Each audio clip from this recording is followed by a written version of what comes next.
my dear friends, and welcome back to Plants and Lucia. My name is Lucia and this right here is Victoria. Today we talk about this beautiful plant right here, the string of pearls. Okay, coming up.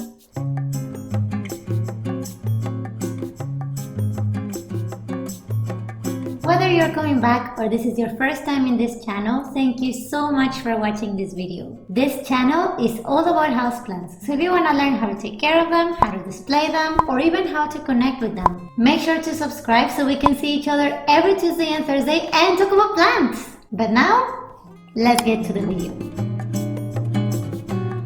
The string of pearls is a very special succulent, you guys. It is easily recognizable by its leaves, which grow like pearls, and hence is called the string of pearls. The leaves grow in trailing stems, which hang down along the pot and can actually grow up to 2 feet long. The string of pearls actually comes from the deserts in East Africa.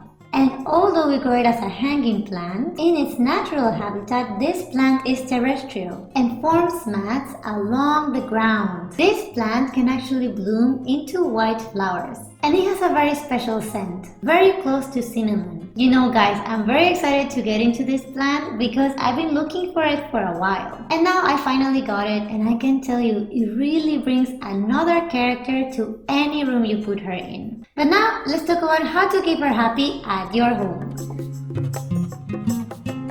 When talking about temperature, from spring to fall, the string of pearls will thrive in warm conditions. So keep it in a room that is above 21 degrees Celsius. In the winter, she will be happy in cooler temperatures. So 10 to 15 degrees Celsius should be good for her. Since this is a succulent, the string of pearls doesn't like humidity so much. So she will thrive in lower humidity, about 40% humidity or lower. So try to keep your string of pearls close to the succulents or in places where she's not gonna get so much humidity. For example, not close to a humidifier or many tropical plants that are together. I actually have my string of pearls on the bookshelf. She looks beautiful there. I have some tropical plants there, but the air is not humid. So I think she's gonna do well there. So remember, this plant really loves sunlight. So a couple of hours a day with direct sunlight are really good for her. If you see that your plant is becoming leggy, that means that she needs more sunlight. So I would recommend that you put her a little bit closer to the window or in a room that has a south-facing window, so she gets more sunlight. So when we talk about watering, make sure to keep the soil lightly moist from spring to fall. This is the growing season. During winter, you can cut back the watering. And knowing when to water is very important because you don't want to make the soil super soaked, as this plant is a succulent, so they don't need so much watering. The way that I check if my plant needs water is with my finger. I put my finger inside the soil until the second knuckle. Once I feel that the soil is drying out, then I water. Remember, from spring to fall, make sure that the soil is moist, but not wet. And then in winter, cut back on the watering.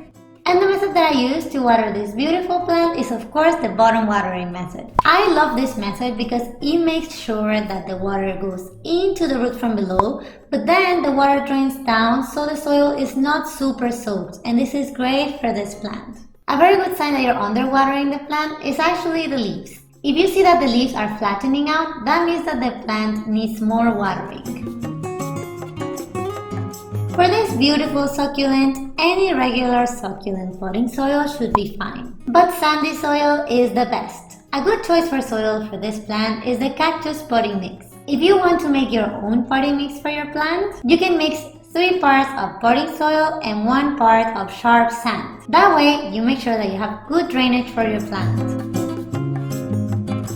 An extra tip, this plant is super easy to propagate. All you have to do is cut one of the stems and put it in soil. Make sure that the soil stays moist, and it should root quite quickly. But I will make another video about this so you have all the details. Okay my friends, these are some of the tips that I can give you to take care of this beautiful plant. I am so happy I could share this with you. If you have any other tips about this plant, please make sure to share them below so we can all learn together. If you would like to be part of this community, you're always welcome. So make sure to subscribe so we can see each other every Tuesday and Thursday and talk about plants. And as always, I will see you in the next video. Okay, bye!